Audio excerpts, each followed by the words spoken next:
AAC and early learners. Wait, we already talked about that. Now we need to talk about AAC and our older students. See, we're always talking about AAC and our younger students and all the things that we need to do early, but it's never too late to look at different ways that AAC and supports can be used for our middle school, high schooler, and transition students. That's exactly why I brought Cheri to the Special Education Inner Circle podcast. I'm your host, Catherine Witcher, and Cheri, thank you for being here today. Thank you for having me. All right, so tell us, how did you end up at an IEP table?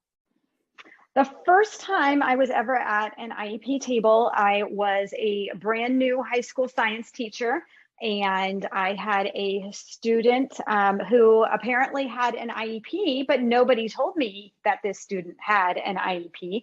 And I was invited to the meeting in the spring because the parent thought that I would be a good advocate for her student. And I don't know if I was or was not a good advocate because I didn't know the first thing about what an IEP was. No one had ever told me in my teacher education training.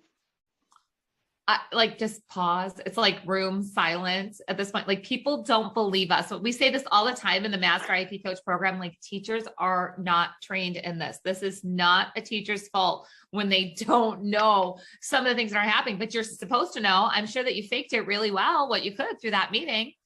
I think I did fake it, but then I left that job about 2 months later and ended up going back to school to become a speech pathologist. And I will also add that in my speech pathology training, I had zero training on how to do an IEP meeting. You're really just, if you decide to work in the schools, because not all speech pathologists do choose to work in the schools, you're just kind of thrown in there and told sink or swim. And here's, your caseload of 60 to 100 kids, have fun.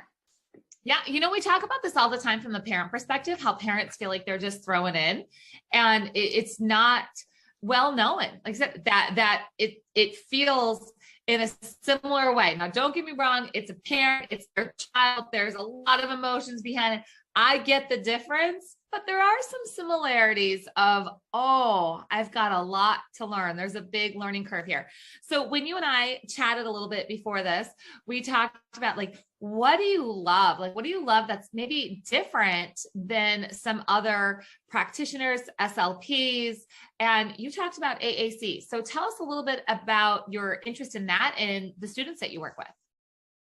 Sure. So I finished graduate school and I did in speech pathology, and I did choose to go back into the public school system. And I ended up in a classroom. Well, I ended up with 2 different schools, but one of the classrooms I served was full of kids that were working on a lot of switch access and cause and effect and environmental controls. And I remember I didn't even know what an IEP was, let alone how to work with kids with really complex needs. And it left me feeling, well, the idea of just not knowing what I was supposed to do. And so through some resources, and so one of my my grad professors, I ended up moving across the country to do an internship to learn about complex communication, and spent a year at a hospital learning about complex communication and augmentative communication. And then I went back into the schools and I started using the things that I had learned during that internship to work with school age students, in particular elementary school, but I did work with some middle school students during those years as well.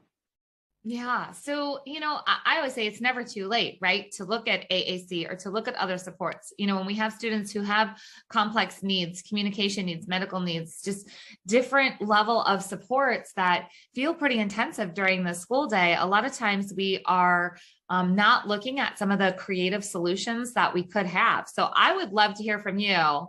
I know I said, hey, share some stories with us if you can about how you've been able to help students access their education or access their environment and improve their communication by using technology.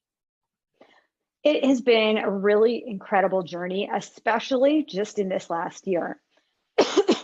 So after working in one school for 19 years, this year I changed positions and I am now the the AAC and assistive technology consultant for the entire school district. So I work K through age 21 with kids who need some type of assistive technology. And of course, what I love the most is working with the kids who have or need augmentative communication. And so I've been able to see some of the kids that I spent years with at the elementary school level, just getting them barely acclimated to maybe a high-tech system or maybe a communication board. And then I get to see them years later, how proficient many of them have become and how good a communicator a lot of these kids have become. And it was hard at the elementary school stage to see the 10 years down the road, what it was going to look like 15 years down the road. But I have a couple kids I'm working with right now that are 21. They're aging out of the school age program. And I'm like, oh my gosh, I worked with you when you were 5. Like, I remember what you used to be like. And now you're able to, you might not be speaking, but you're communicating your thoughts and your feelings. You're telling us what you want to do, what you don't want to do. And it is just absolutely amazing to see that growth. And I think the problem that we experienced at the elementary school level is that the changes often didn't happen quickly. And so we thought they weren't working. We thought, yeah, this isn't really working. AAC is not really working for this kid. They don't really care about it. But now that I'm able to look at it from a, I guess a 16-year perspective and watch the difference between 5-year-olds and 21-year-olds, I see that for many of the students, it really does work. We just need to give them a lot more time and a lot more patience. Yeah. And there's a lot of decision-making that happens that affects these later years of you have a device, then sometimes the device goes away. And then sometimes you have to go, advocate, negotiate, work with the team to get a device put back into place and I don't know if you've experienced that at all. Yeah, so I have a student right now. I used to serve him in elementary school. And when we were in elementary school, we went through the funding process through insurance and got him a device. And he used it at school. He did not use it at home. And then he left us. He went off to middle school and, and I lost track of what had happened. Well, now I see him again at the high school. And his team is all saying he needs a device. He's got so much to say and he can't say it with his mouth. He needs a device. So I go in with just kind of my trial iPad that I keep with me at all times. And I plop it down in front of him. And he's like, and he's like exploring it and talking up a storm. And we're like, oh my gosh, he needs a device. So we brought mom back in and she said, yeah, the old device, that just didn't work. It was a different language system. It was a system that I personally love, but not all families love. And she said, I think we do need to try it again. And so we've just started the evaluation process for him again. And he's like a 10th or 11th grader now. And he wasn't using a device that whole in-between time after we first got him one until, well, now he's got a trial device from me and we're looking at the process again. I love that so much. Yeah, tell us more. Okay, I got it. We have a 21-year-old. She just moved in from out of state. We don't have access to most of her records, and she's primarily non-speaking. And she came in with her sister, who's kind of her guardian. And they said, we want a device. She's aging out in 3 months and we want a talker for her. And so right now we're in the rush. We're pushing and rushing to see if we can get a device funded before she ages out of the program, because getting these things funded can take, well, I had one girl, it took a year. So it can be a really long process, but it was really exciting to see this young woman and her sister come in and just kind of advocate for them and say, no one's given us this before, but we think it's something that she really needs in order to function in the community. Yeah, I just want to point out to everybody who's thinking like funded, like what do you mean by that? There's a couple of different ways to get a device funded. So we're not going to go into that huge piece of the conversation right now. I'm going to encourage everybody that if you're just like, what do you mean funded and how do you get that done? And that I want to encourage you to go to masteriepcoach.com. And there's a lot of resources for you that you can reach out to us and say, hey, I've got a question about this. I heard about it. on the podcast, and we can get you connected to get more information about that, because there can be funding through insurance privately through the parents if they pursue that way. But there's also funding through the school if the school deems that it's necessary. And they both have different timelines. They both have different pros and cons. There's so many layers to all of this. If you were going to sit down and talk to a team, okay, so we're talking to a team who has, let's go with a child who is in 8th grade, getting ready to go into high school. They've never used a device before. Maybe there was this idea that using a device was going to stop a child from talking, so they wouldn't, they weren't encouraging the device, because that happens a lot. Where would you kind of suggest for the team to start the conversation about AAC, whether it's a parent or a teacher? And like, how do you get, what do you look at? Like this evaluation process that you're doing, how does that get started? Well, first, I want to dispel the notion that AAC will ever stop a child from speaking. There is no evidence at all. In fact, there's actually evidence that shows the opposite, that shows that augmentative communication systems can promote more verbal speech. And I have witnessed that happen. I've seen kids, once they start to use a device, they start copying and repeating the words that they're hearing from the device, and they start speaking more. The other thing that we want to make sure to understand is that even if augmentative communication doesn't necessarily increase the verbal speech, it may provide children, it depends on the child, of course, it may provide child with a means of communicating that they've never been able to do before.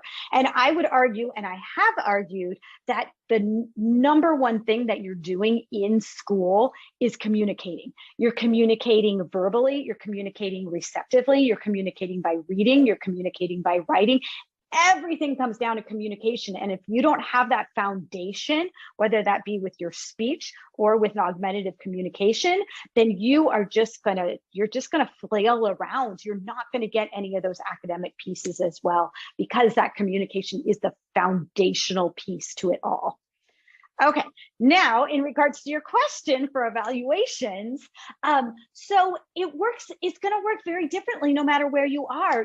There are some circumstances where the family is going to go in and say, I really think that my child would benefit from augmentative communication.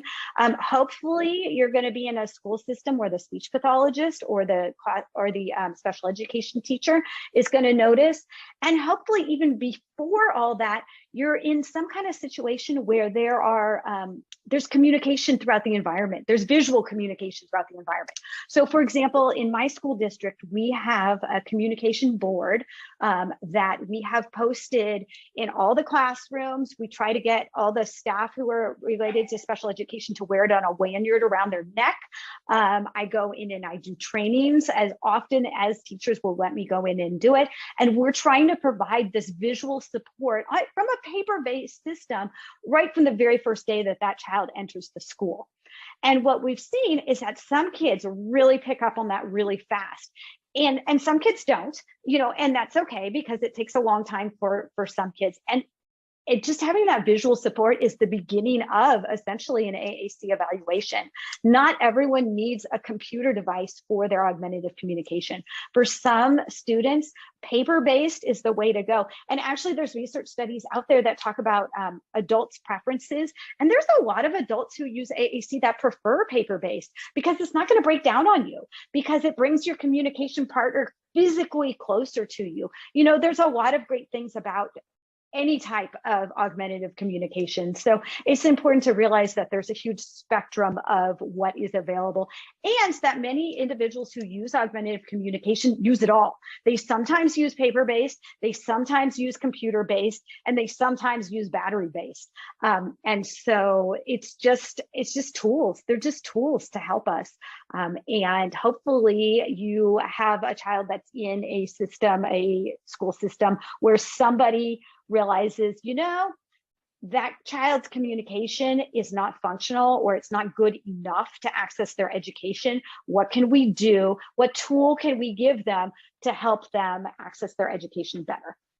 That is a perfect statement right there of like, what tools can we give them? What tools can we work with? It's always asking the question. I feel like in this area of like, what else can we do? And how else can we support this student? It's not just a decision that's one and done. I feel like this is one of those decisions that's ever evolving based on the child, based on the school, based on their age, based on their needs. So, all right, let's give some words of encouragement. I know that you're working in the school system right now, which means that you're feeling the pressure, just like everybody else, of all the things that are happening in our special education community. I also know that you love to support other SLPs in their role. And so what encouragement would you give to that SLP or to that parent who's overwhelmed when they even start to think about AAC?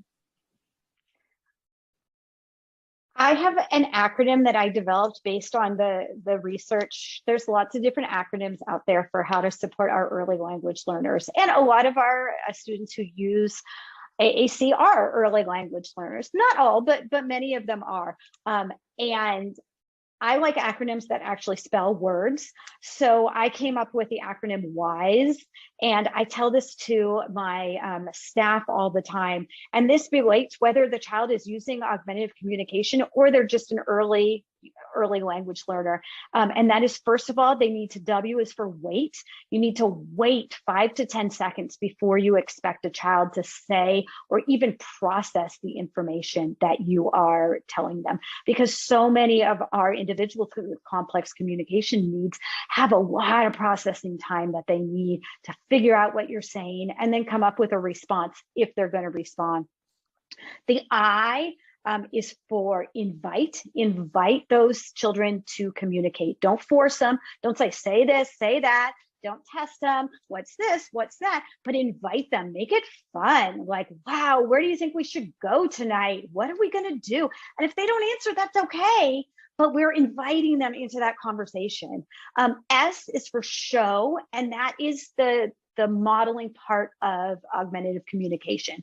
So just in the same way that you model for a child that does learn to speak, you model your speech for hundreds and thousands of hours before you expect that child to start speaking. The same is true for our AAC users. We need to model or show them this language system for hundreds of thousands of hours, and it's not hard. You just point to things as you say them. And if you don't know where they are, that's okay. You just explore it together. It's totally fine to fumble your way through it. The kids don't care, I promise.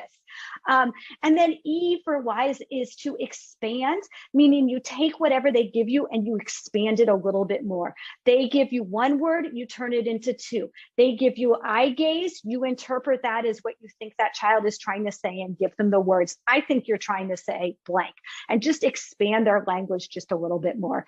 So the WISE acronym is what I would tell parents as well as school staff for any child that's an early language learner, no matter what they're using for their communication system.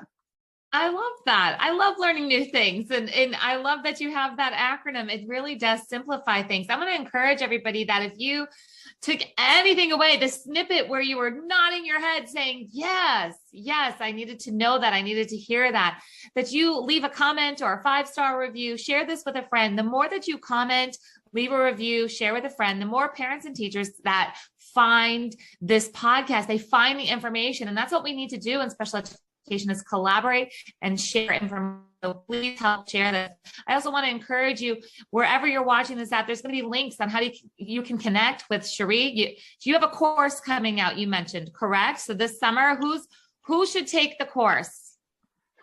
So I have a course. I've been running it for years. It's a summer course for speech pathologists who work in the schools to help you get organized and ready to slay your next year. So if you're a speech path listening to this, I would love to see you in the super organized SLP. Oh, that's fantastic. We'll make sure the links are there. Again, if you want to know more in-depth information on anything on this episode or on the other episodes of the Special Education Inner Circle, please hop on over to masteriepcoach.com. Cheri, thank you for being here today with us. Well, thank you for having me.